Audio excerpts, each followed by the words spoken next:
Hai, Marcus! Hai, Vladimir! Fii atent acolo!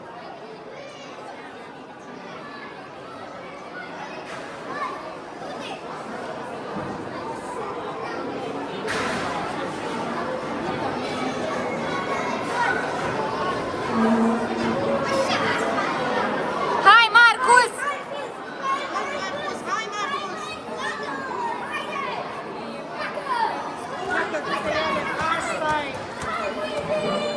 Haide!